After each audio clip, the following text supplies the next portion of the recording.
ಸುದ್ದಿಗಾರ ಈಗ ನಿಮ್ಮ ಕೇಬಲ್ ನೆಟ್ವರ್ಕ್ನಲ್ಲಿ.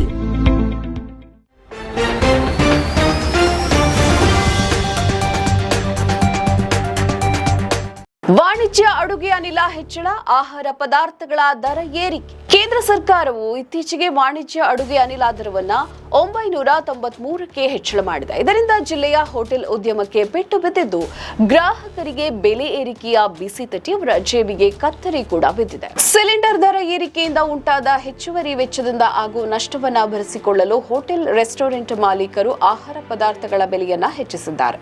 ಸಣ್ಣ ಹೋಟೆಲ್ಗಳು, ರಸ್ತೆ ಬದಿಯ ತಳ್ಳು ಬಂಡಿಯಲ್ಲಿನ ಆಹಾರ ಪದಾರ್ಥ ವ್ಯಾಪಾರಿಗಳು ಬೆಲೆ ಏರಿಸಬೇಕೆ ಅಥವಾ ಬೇಡವೇ ಎಂಬ ಕವಲು ದಾರಿಯಲ್ಲಿದ್ದಾರೆ. ದರ ಹೆಚ್ಚಳದಿಂದ ಯಾದಗಿರಿಯಲ್ಲಿ ವಾಣಿಜ್ಯ ಸಿಲಿಂಡರ್ 3800ಕ್ಕೆ ತಲುಪಿದೆ. ಪ್ರತಿ ಸಿಲಿಂಡರ್ ಮೇಲೆ ಹೆಚ್ಚುವರಿಯಾಗಿ ಆಗುವ 993 ಭಾರವನ್ನು ಗ್ರಾಹಕರ ಮೇಲೆ ಹೊರಿಸಬೇಕಾದ ಅನಿವಾರ್ಯತೆ ಕೂಡ ಇದೆ. ದರ ಏರಿಕೆ ಮಾಡದಿದ್ದರೆ ಲಕ್ಷಾಂತರ ರೂಪಾಯಿ ಬಂಡವಾಳ ಹೂಡಿಕೆ ಮಾಡಿರುವ ಹೋಟೆಲ್ ಉದ್ಯಮವನ್ನು ಅರ್ಧಕ್ಕೆ ತೊರೆಯಬೇಕಾಗುತ್ತೆ.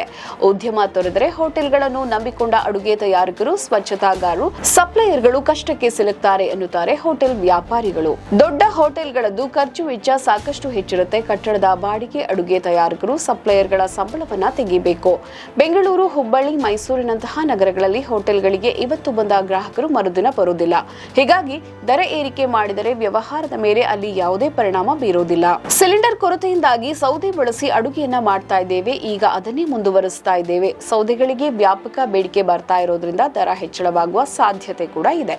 ಸೌದೆ ಒಲೆಯ ಮೇಲೆ ಅನ್ನ, ಸಾಂಬಾರ್, ಪಲ್ಯವನ್ನ ಮಾಡಬಹುದು. ಆದ್ರೆ ನಾರ್ತ್ ಇಂಡಿಯನ್ ಪದಾರ್ಥಗಳು, ಪೂರಿಯನ್ನು ಅದರ ಮೇಲೆ ಮಾಡಲು ಆಗುವುದಿಲ್ಲ. ಜೊತೆಗೆ ಅಡುಗೆ ತಯಾರಕರು ಸೌದೆಯನ್ನ ಬಳಸಿ ಅಡುಗೆ ಮಾಡಲು ಹಿಂದೇಟು ಹಾಕ್ತಾರೆ ಎನ್ನುತ್ತಾರೆ ಹೋಟೆಲ್ ಮಾಲೀಕರು. ನಮ್ಮ ಈ ವಿಡಿಯೋ ನಿಮಗೆ ಇಷ್ಟ ಆದಲ್ಲಿ ಲೈಕ್ ಮಾಡಿ, ಶೇರ್ ಮಾಡಿ, ಕಮೆಂಟ್ ಮಾಡಿ ಮತ್ತೆ ಸಬ್ಸ್ಕ್ರೈಬ್ ಮಾಡಿ.